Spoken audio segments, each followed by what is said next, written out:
Hello friends, welcome back to my channel Bhavapuri kitchen.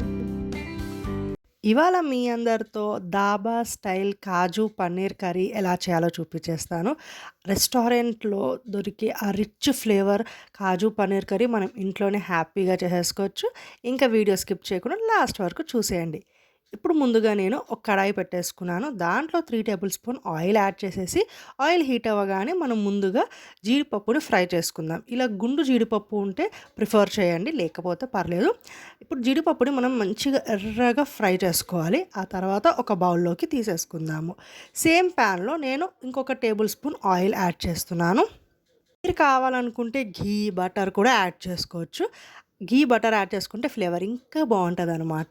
So నేను ఇంకొక table spoon oil add చేసి, దాంట్లో ముందుగా ఒక టీ స్పూన్ జీలకర్రని యాడ్ చేస్తున్నాను. జీలకర్ర కొంచెం చిట్లిన తర్వాత మనం దీంట్లోకి ఒక పెద్ద సైజు ఉల్లిపాయలని ఇలా చిన్నగా కట్ చేసేసుకుని వేసుకుందాము. ఉల్లిపాయలు అనేవి కొంచెం కలర్ చేంజ్, లైట్ పింకిష్ కలర్లోకి చేంజ్ అయిన తర్వాత మనం దీంట్లోకి ఒక 2 పచ్చిమిరపకాయలని మీడియం సైజులో కట్ చేసి వేసేసుకున్నాను. ఉల్లిపాయలు అనేవి మంచి గోల్డెన్ కలర్లో వచ్చే వరకు ఫ్రై చేయాలి. కంపల్సరీ స్టెప్ అండి. ఎందుకంటే ఉల్లిపాయలు మంచి గోల్డెన్ కలర్లో ఫ్రై అయితేనే టేస్ట్ అమేజింగ్ ఉంటుంది. వన్స్ ఉల్లిపాయలు ఇలా గోల్డెన్ కలర్లో ఫ్రై అయ్యాక దాంట్లో ఒక టీ స్పూన్ అల్లం వెల్లుల్లి పేస్ట్, ఒక టీ స్పూన్ ధనియాల పొడి, ఒక టీ స్పూన్ జీలకర్ర పొడి అండ్ రుచికి సరిపడా ఉప్పు, హాఫ్ టీ స్పూన్ పసుపు అండ్ 1½ టేబుల్ స్పూన్ కారం మీ స్పైస్ బట్టి వేసుకోండి. దాని తర్వాత ఒక టీ స్పూన్ గరం మసాలా. ఇలా అన్ని మసాలాస్ యాడ్ చేసిన తర్వాత ఒకసారి బాగా మిక్స్ చేసి మసాలాస్ అన్నీ కూడా కొంచెం సేపు ఫ్రై అవ్వడానికి ఉంచండి.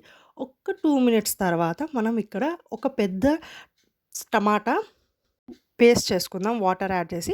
సో ఒక పెద్ద టమాటా ప్యూరీని యాడ్ చేసుకుందాం. టమాటా ప్యూరీ కూడా మంచిగా ఫ్రై అవ్వాలి. సో ఒక 2 మినిట్స్ తర్వాత ఇలా ఆయిల్ అనేది పైనకి తేలుతుంటుంది. ఆ టైంలో మనం దీంట్లోకి వాటర్ని యాడ్ చేసుకుందాం. ఇక్కడ నేను 1½ గ్లాస్ వాటర్ యాడ్ చేస్తున్నాను.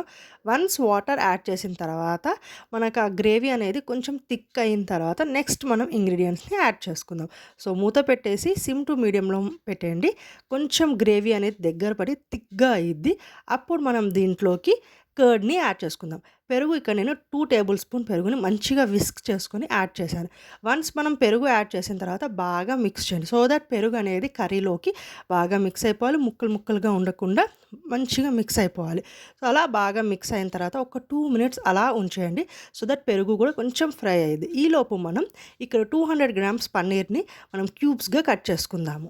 మంచి మీడియం సైజ్ పీసెస్ లాగా కట్ చేసుకోండి. వీడియోలో చూపిస్తున్నట్టు ఈ సైజులో ఉండాలి పన్నీర్ పీసెస్ అనేవి. అప్పుడే మనకి పన్నీర్ అనేది తగులుతూ ఉంటే బాగుంటుంది. మరీ చిన్నగా అస్సలు కట్ చేయకండి. ఇలా నేనైతే పన్నీర్ కట్ చేసి పెట్టుకున్నాను.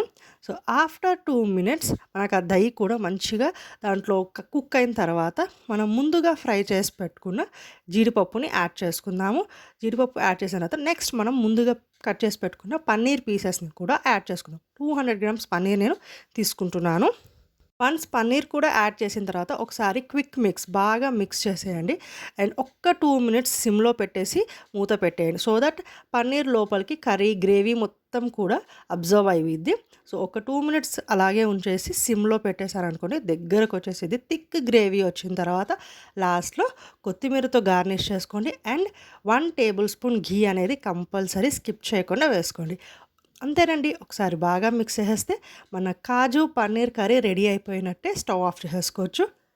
సర్వింగ్ బౌల్లోకి తీసేసుకొని ఈ హాట్ కాజు పన్నీర్ని బటర్ నాన్, చపాతీ, పుల్కా, పరోటా లేకపోతే బగారా రైస్లో కూడా అమేజింగ్గా ఉంటుందండి. మరి ఇంత మంచి రెసిపీని మీతో షేర్ చేశాను కదా, తప్పకుండా ట్రై చేయండి. ఎలా అనిపించిందో నాకు కామెంట్ చేయండి. అండ్ ఎప్పుడు లాస్ట్లో చెప్పినట్టే please like, share, comment and కొత్త వాళ్ళు నా ఛానల్ని సబ్స్క్రైబ్ చేసుకోండి. మరొక మంచి వీడియోతో మళ్ళీ వచ్చేస్తాను. అప్పటి వరకు టాటా బాయ్.